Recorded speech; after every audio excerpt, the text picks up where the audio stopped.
और चलिए अब बात करते हैं संसद सुरक्षा में सेंधमारी मामले से जुड़ी हुई, जहां पर संसद सुरक्षा में चूक का मुद्दा हर बीते दिन के साथ और भी ज्यादा गहराता जा रहा है। लेकिन इस गंभीर मुद्दे पर विपक्ष की सियासत है कि थमने का नाम नहीं ले रही है। अब राहुल गांधी और अखिलेश यादव ने पूरे मामले को लेकर केंद्र सरकार को घेरने की कोशिश की है, जिसे लेकर अब एक नया बवाल मचा हुआ है। रिपोर्ट देखें।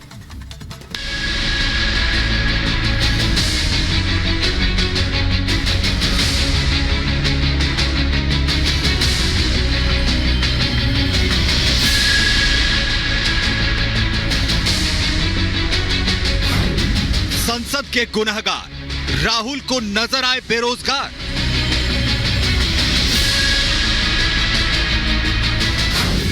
संसद में जिसने लगाया दाग राहुल उसके साथ।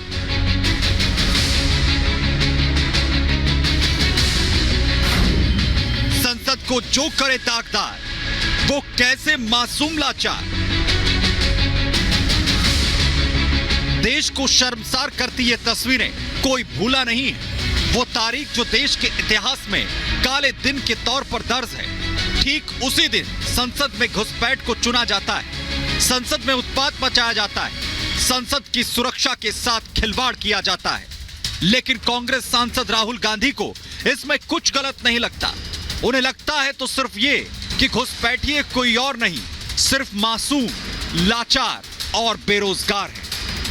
देश में सबसे बड़ा मुद्दा है बेरोजगारी का मुद्दा, जो पूरे देश में उबल रहा है। मोदी जी की पॉलिसीज के कारण हिंदुस्तान के युवाओं को रोजगार नहीं मिल रहा है। तो ब्रीच जरूर हुई है, बट इसके पीछे कारण बेरोजगारी है और महंगाई है। सुना आपने, राहुल गांधी को संसद के घुसपैठ कांड में शामिल ये आरोपी मासूम लगते हैं। और यह हाल तब है जब राहुल गांधी की पार्टी कांग्रेस हमले के बाद संसद की सुरक्षा पर सरकार को पानी पी पी कर कोस रही थी और संसद को चलने तक नहीं दे रही थी। वहीं जिन आरोपियों की पैरवी राहुल गांधी कर रहे हैं, जिन्हें भटका हुआ नौजवान बता रहे हैं, उनकी जांच जैसे जैसे आगे बढ़ रही है, कई चौंकाने और हैरान कर देने वाले खुलासे हो रहे हैं। साजिशकर्ता ललित देश विरोधी ताकतों से जुड़ा हुआ था। लंबे वक्त से वो युवाओं को भड़का भी रहा था। हमले से पहले उसने संसद की रेकी की थी। हमले के लिए उसने कई प्लान बनाए थे और प्लानिंग यहां तक थी कि संसद में ही आत्मदाह भी किया जाए। इतना ही नहीं, 26 अक्टूबर को आरोपी ललित ने सोशल मीडिया पर देश के खिलाफ जहर उगलते हुए लिखा था, भारत को कुछ नहीं, बस एक बम चाहिए। इतना ही नहीं, वो लगातार जांच में अपने बयान बदल रहा है, जांच को गुमराह करने की कोशिश कर रहा है। सवाल यह है कि क्या राहुल गांधी बताएंगे कि आखिर कौन से बेरोजगार हैं जो देश के खिलाफ लोगों को भड़काता है या फिर देश के खिलाफ बम और बारूद की बात करता है।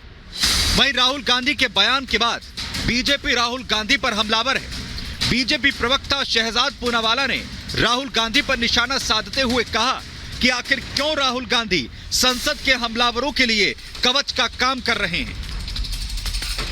कभी ऐसी घटनाओं पर राजनीति नहीं की गई। राहुल गांधी कांग्रेस पार्टी के हमेशा से युवा रहने वाले अपरिपक्व नेता, आपको हुआ क्या है?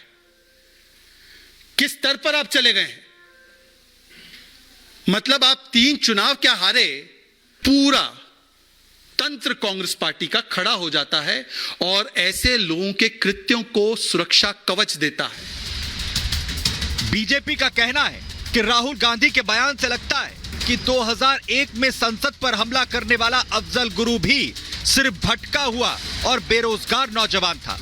क्या राहुल गांधी बताएंगे कि आखिर जब मामला देश की सुरक्षा का हो, जब सभी को सरकार के साथ एकजुटता दिखाने की जरूरत हो, तब राहुल गांधी ऐसे मामले पर अपनी सियासी रोटियां आखिर क्यों सेक रहे हैं? Bureau report, Republic Bharat.